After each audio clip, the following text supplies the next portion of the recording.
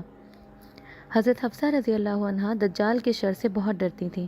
صحیح مسلم میں روایت ہے کہ مدینہ میں ایک شخص ابن سیاد تھا، اس میں دجال کی بعض علامات پائی جاتی تھیں۔ ایک دن حضرت عبداللہ بن عمر رضی اللہ عنہ کو راستے میں مل گیا، انہوں نے اس کی بعض حرکتوں پر اظہار نفرت کیا۔